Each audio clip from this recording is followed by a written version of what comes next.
तितली का संघर्ष। एक दिन एक लड़का अपने घर के बगीचे में टहल रहा था। टहलते टहलते उस लड़के ने किसी डाली से लटकता हुआ एक तितली का कोकून देखा है। उसे देखने में बड़ा मजा आ रहा था। वो लड़का अब हर रोज बाग में वही जगह पर जाता है और उसी तितली के कोकून को देखता है। एक दिन लड़के ने नोटिस किया कि उस कोकून में एक छोटा सा छेद बन गया है। उस दिन वो लड़का वही बाग में बैठ जाता है और घंटों से उसे देखता रहता है।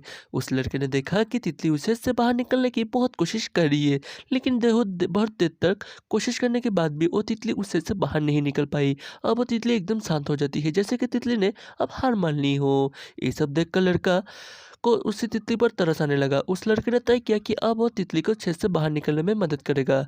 उस लड़के ने कैंची से कोकून की ओपनिंग को इतना बड़ा कर दिया कि वो तितली आसानी से बाहर निकल पाए। अब तितली बिना किसी संघर्ष के आसानी से उसी छेद से बाहर निकल जाती है।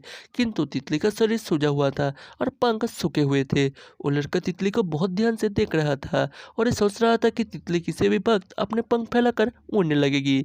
लड़का बहुत देर तक ध्यान से तितली को देखता रहा, लेकिन तितली पंख फैलाकर उड़ ही नहीं पाई। इस तितली को अब अपनी बाकी की जिंदगी भी इधर उधर घिसटते हुए बितानी पड़ी।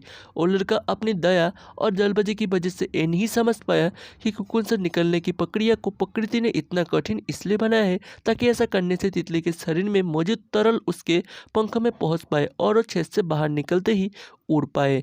दोस्तों, हमारे जीवन में संघर्ष ही ऐसी चीज़ है जिसकी हमें बहुत ज़्यादा आवश्यकता है।